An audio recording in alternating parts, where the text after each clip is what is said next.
Hey everybody, good Monday afternoon to you, and I appreciate you being here this afternoon, and we'll continue to dig a little deeper into the sermon at Pentecost, beginning in verse 22 of the second chapter.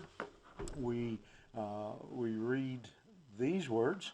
Men of Israel, hear these words. Jesus of Nazareth, a man attested to you by God with mighty works and wonders and signs that God did through him in your midst, as you yourselves know. This Jesus, delivered up according to the definite plan and foreknowledge of God, you crucified and killed by the hands of lawless men. God raised him up, loosing the pangs of death, because it was not possible for him to be held by it. Um, Peter here lowers the boom, I guess you'd say, as he lays the responsibility for the death of the Son of God on these people. Hear these words. Pay attention. Listen up. Is what he says. He says the last days have been launched. Those events have began, and a big part of that was the fact that Jesus Christ, a man attested to or approved by God.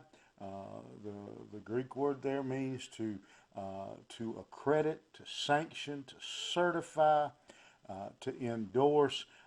God had put his approval, his stamp of approval on Christ, and showing that he was the Son of God, and that was done by the miracles, the mighty works, the wonders, the signs that God did through him, that you saw being accomplished. Again, you saw things being done in Jesus Christ that have never been done before, that can, and if you did see them, if you would have saw them anywhere else, you would have immediately gave God the credit. The things Jesus did, the healing of the blind, the lame, the deaf, the giving the life back to the dead, the things you witnessed, yeah, you have to admit those were the signs of God at work. And they were done, he says, in your midst.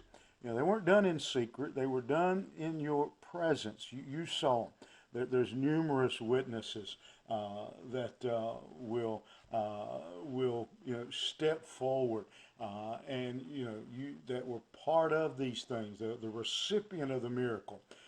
Men that people who were lame since birth, blind since birth, who can now see, who can now walk, who are now productive members of society. Those events happen, and so you saw God working in this man. You know that he was demonstrating the power of God, as you yourselves know. Not, again, Peter says, you don't think this, you didn't hear this, you know that this, you know these events. And this Jesus delivered up according to the definite plan and foreknowledge of God. That this was the plan of God, that God sent him to this world, as John 3:16 said. You crucified him and killed him. Lawless, guilty men put him on a cross. There's no, how else can you describe the events that have happened? You saw the miracles. You know what he was. You know the kind of works that he did. What else can I call you but lawless, guilty men? There's nothing that you can do. You have to take the blame. You made the decision, there were no doubt there were people there in that audience listening to Peter who had been standing there and cried out to Pilate, "Crucify him, crucify him."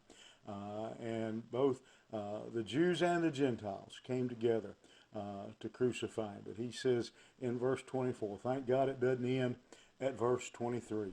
God raised him up, loosing the pangs of death, because it was not possible for him to be held by it. It was impossible. God didn't, just as God worked through him previously, God was not done with him and was not going to allow him to stay in that grave, and was not going to allow him to rot away in a grave. It was impossible for that to happen. And God raised him from the grave. What a great passage. Again, that should be an encouragement to all of us, that we know. Peter says even his enemies know who he was. They may have chosen with that knowledge to crucify him, but God chose not to abandon him. Folks, thank God this story doesn't end at verse 23. We have a risen, living Savior, one that has defeated death, hell, and the grave, and therefore, as believers, we should live with confidence and courage that we serve a risen Savior. You have a good day. We'll see you back here tomorrow afternoon.